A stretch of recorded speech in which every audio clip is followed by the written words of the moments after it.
것은 가계 부채가 이제 2천조가 되고 국민들이 이제 보험도 해야 하고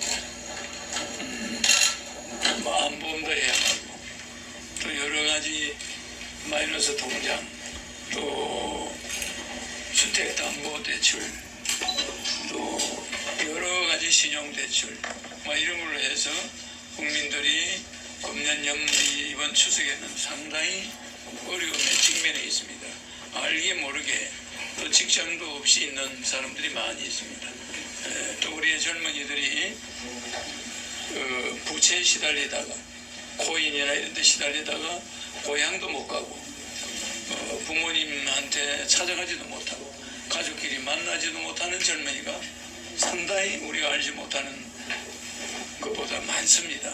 그렇기 때문에 이번 추석은 코로나로 인해서 굉장히 우울한 추석인데 우리가 그래도 다음을 기약하고 다음 이번 대선에서 우리가 새로운 지도자를 뽑는 데는 정말 코로나 긴급자금 1억 대통령 당선 이후에 2달 안에 주고 또 매월 150만 원씩 돌아갈 때까지 국민 배당금을 주는 그런 허경영이가 또 대통령이 된다면 우리 국민 여러분 희망이 있을 겁니다. 내년 3월 9일 꼭 당선돼서 국민 여러분들에게 당선 취임 2개월 안에 1억 지급 완료해서 빚을 갚을 수 있도록 18세 이상 자녀가 2명 있으면 4억이 나옵니다. 또 매달 150이 나오니까 1가정에 600만 원이 나옵니다.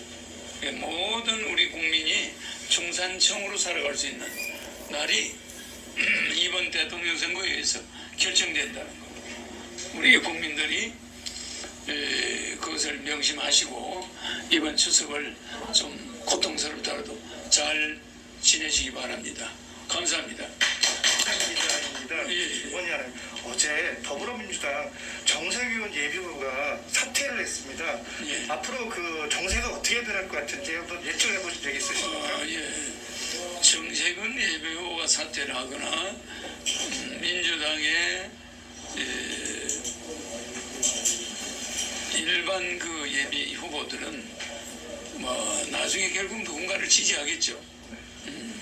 그래서 일종의 과반 투표가 안 될 때는 그들의 역할이 크겠죠. 그러나 과반 투표가 이재명 씨가 그대로 호남 지역에서도 일 끌고 나간다면은 군소 후보들은 무의미하겠죠.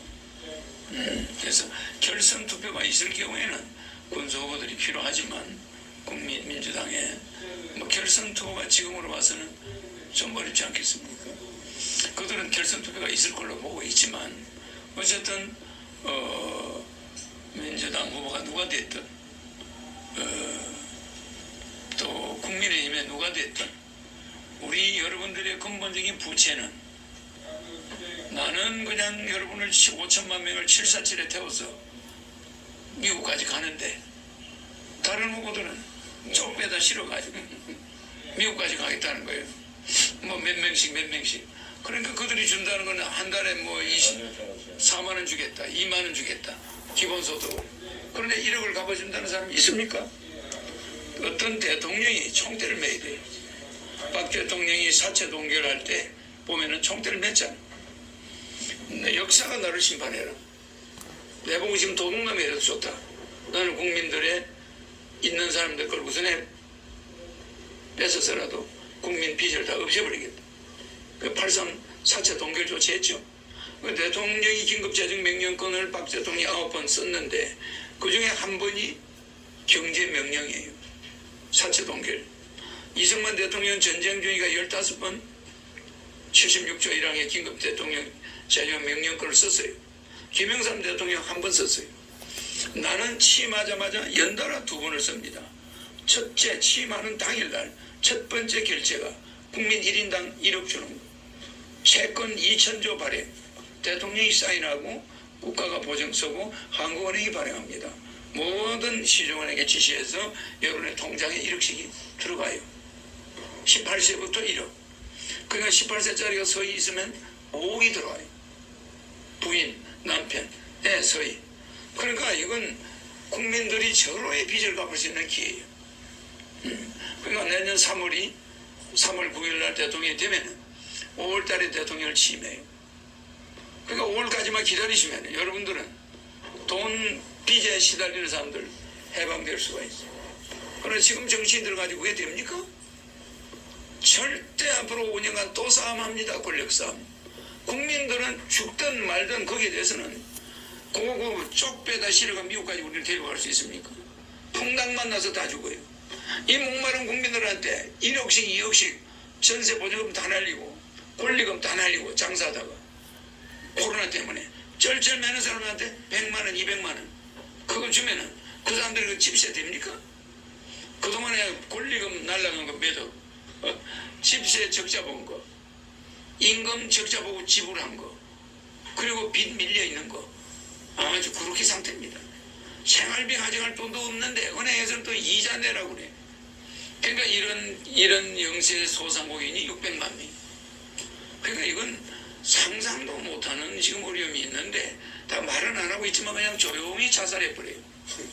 조용히 자살하는데 자살 못하고 있는 사람 심정을 생각해야죠. 자기가 키우는 이쁜 딸 그 시집 보낼 돈이 없어. 아들 장가 보낼 돈이 없어. 이건 골고루 고통의 바다에 우리 국민이 있습니다. 그래서 저는 총대를 매는 대통령. 아까 해봤어? 이 누가 책을 저한테 주셨는데 진짜 대통령 긴급 재정 명령권 한번 해보겠다는 거예요. 그렇죠? 그러면 여야의 동의 필요 없죠. 대통령 되자마자 결제하면은 2,000조 원 바로 집행돼요. 한국 역사상 제일 많은 돈이 나가는 겁니다. 근데 가계부채가 2,000조예요. 왜 그 사람들한테 주는 거예요? 그러면 이 2,000조가 그 사람들한테만 가냐? 그것이 기업한테도 갑니다. 그 돈을 주고 나면 주식값이 올라갑니다. 주가가. 왜냐? 사람들이 돈 받아가 주식에 투자를 하게 돼요. 그러면 기업들이 주식을 통해서 은행 돈을 갚아버리고 주식을 통해서 회사 돈을 만들어 써야 돼요. 이렇게 해서 기업들이 또 살아요. 중소기업이 살아요. 그럼 소상공인들은 또 뭐 좋냐? 2,000조가 풀어지니까 가게고 옷가게고 뭐 안 되는 데가 없어. 돈이 도니까 이렇게 소상공인이 살고 중소기업이 살고 대기업에까지 영향을 미칩니다. 그 돈이. 그래서 이 양채화는 2,000조인데 그 다음 바로 두 번째 날 대통령 당선 두 번째 날 또 결제합니다. 그 두 번째 대통령이 결제 뭐냐? 국민들한테 매월 150만 원이 줘야 되는데 그거를 주려니까 국회를 통과해야 돼. 그거는 긴급 재정명령권으로 안 돼요. 그렇잖아요. 결혼하는데 3억, 애 낳는데 5천만 원, 매월 150만 원, 18세 이상 죽을 때까지 주겠다. 국회에서 해줍니까? 그리고 국회는 월급 안 받고 국회는 100명으로 줄이는데 지자체 월급 안 주는데 누가 해줍니까? 안 해주는 거 국민이 다 알아요. 그러니까 바로 국민투표를 비상계엄을 발동하는 겁니다. 두 번째 결제가 비상계엄이에요. 대통령 당선된 그 다음날 비상계엄을 선포하는 이런 대통령이 될 수밖에 없어요. 바로 국회의원들 정신교육대 다 바로 보내고 바로 무슨 말인지 이해가죠? 바로 국회의원 선거에 들어갑니다. 100명. 바로 대통령 된 그 다음날 국회의원 선거에 돌입해요. 그러면 국회의원 100명을 뽑아. 그 국회의원들 가지고 이 법이 팍팍 통과된다는 거. 국민배당금도 주게 되고. 그럼 국민들은 여론조사 해보면 그렇게 하세요. 저 국회의원들 가지고 몇십 년 싸울 겁니까? 뭐 5년간 싸우다가 볼일다 보이지. 누가 자기들 월급 안 받고 국회의원 100명으로 줄이고 하겠다고 그러겠어요. 국회의원이 있는 한은 대한민국 못 바꾼다. 그래서 내가 오늘 바꾸려고 하는 거예요. 아시죠? 그래서 대통령 첫 번째 날 1억 여러분한테 논아주고 두 번째 날 비상계엄 선포하고 무슨 계엄이냐? 경제 살리는 계엄이야. 그래서 경제 비상계엄. 국민을 살리기 위해서 어쩔 수 없이 국가가 지금 누란의 위기니까 국가가 전쟁만 안 하다 보이지 서민 경제 전쟁이 일어나 버린 거예요. 그런데도 지도자들이 그걸 모른 척 할 수 있습니까? 바로 경제를 살리기 위한 비상기업, 국가의 긴급 사태예요. 그래서 이 제목은 경제 비상기업이에요. 딱 내리고 모든 입법, 사법 정지입니다. 전부 다 재판은 군사재판도 들어가고 간단하게 만약에 어떤 지도자가 이렇게 이틀 안에 다음에 국가를 혁명하는 지도자가 안 나온다면은 뭐 그 사람이 또 말장난하고 국민 괴롭히고 국민들 호주머니는 딸딸 굶어가지고 있는데 그런 거 대통령 하려고 나가는 사람 아니에요. 강력한 대통령 취임 이틀 만에 모든 일은 저질러버려요. 무슨 이해가 돼요? 개인적으로 아주 찬성합니다. 제가 그런 마음을 갖고 있는 사람 중에 한 사람이시죠. 그렇습니다. 여러분들 기자님들도 시원합니다. 1억씩 받고 월 150만 원씩 받는다면 언론도 마음대로 자유롭게 할 수가 있어요. 이건 입이 포도청이 돼가지고 뭐 기자대로 마음대로 할 수도 없고 뭐 전부 위 사람 눈치 보느라고 이 뭐 보도 자체도 데스크에서 다 잘려요. 대통령 되신다면은 미국과의 관계, 중국과의 관계 이런 대외 관계는 어떤? 대외 관계는 우리 한국이 국민들에게 1억을 주고 매월 150만 원 주잖아요. 한국 국민이 똘똘 뭉쳐버리면 이거는 그냥 미국 관계든 중국 관계든 잘 아시겠지만 내가 8월 18일 날 했죠. 그 76년에 도끼만해 사건이 있었다고 그랬잖아요. 그러면 그 8.18 날 도끼만해 있는 날 대통령으로 나갔잖아. 한미동맹은 상당히 강화됩니다. 한미동맹은 지금 굉장히 중요한 거예요.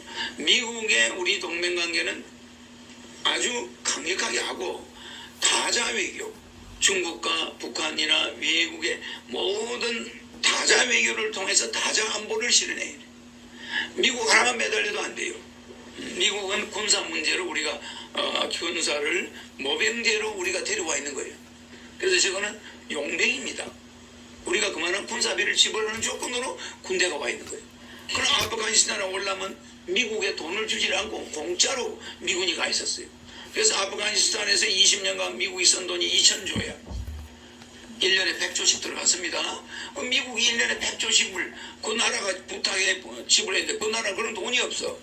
그럼 무상으로 가서 전쟁해 준 거야. 그러니까 미국이 거기서 2,000조 손해보고 미국 병사가 2,000명이 또 죽었어. 월남전에서 미국 병사가 5만 명이 죽고 한국 병사가 5,000명이 죽었어.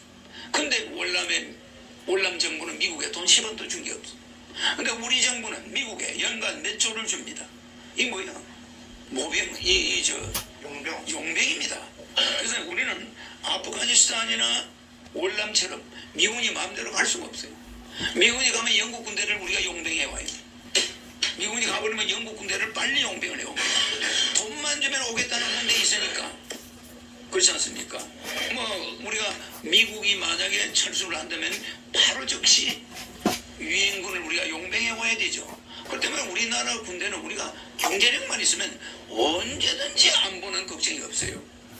그렇지 않습니까? 그렇습니다. 예, 그래서 우리는 미국의 핵 미사일이 있는 한 북한의 핵이 있어도 아무 걱정이 없고 또 미국이 물러난다 그러면 우리는 다른 나라의 유엔군들의 핵 잠수함을 갖다 놓고 핵을 가지고 대치하니까 그 문제가 없습니다. 그러면 총장님 마지막으로요. 하나 설명 한번 해주십시오.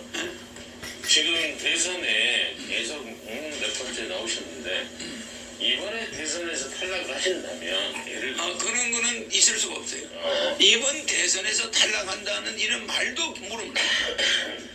이번은요 국가가 어마어마한 코로나 위기에 와 있어요. 근데 여야는 해결할 수가 없어요. 왜? 자식이 너무 많은 거야. 배치 달고 있는 놈들이. 그것들이 돈 잡아먹는 도둑놈들인데 나라에 돈이 없는 게 아니라 도둑놈이 뭡니까? 정치꾼들이 있어서 그래요. 그 예산을 서로 뺏어가느라고 맨날 지방의 의원들 데려와서 로비하고 하고 있는 거 아시잖아. 이런 사람이 있는 한은 저런 국회가 있는